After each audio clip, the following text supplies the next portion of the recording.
ଆସନ୍ତା 20 ତାରିଖରେ ବୌଦ୍ଧ ବିଧାନସଭା ନିର୍ବାଚନ ମଣ୍ଡଳୀରେ ହେବ ଭୋଟ ଗ୍ରହଣ।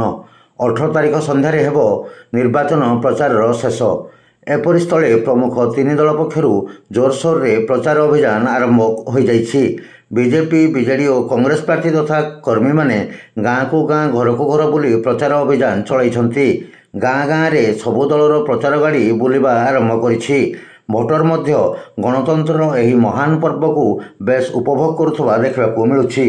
ଗାଁକୁ ଆସୁଥିବା ସବୁ ପ୍ରାର୍ଥୀଙ୍କୁ ବିଭିନ୍ନ ଗ୍ରାମରେ ଉଚ୍ଛ୍ୱସିତ ସମ୍ବର୍ଦ୍ଧନା ଦେଉଛନ୍ତି ଭୋଟର। ନାମ ସଂକୀର୍ତ୍ତନ କରି ଢୋଲ ବାଜା ବଜାଇ ସବୁ ପ୍ରାର୍ଥୀଙ୍କୁ ବୁଲାଉଛନ୍ତି ଘରକୁ ଘର। ଗାଁ ଦାଣ୍ଡରେ ପିଢ଼ା ପକାଇ ଧୋଉଛନ୍ତି ପାଦ। ଏସବୁ ଦୃଶ୍ୟ ବାସ୍ତବରେ ପ୍ରାର୍ଥୀମାନଙ୍କୁ ଉତ୍ସାହିତ କରିବା ସହିତ ଲୋକଙ୍କୁ ମଧ୍ୟ ଆମୋଦିତ କରୁଛି।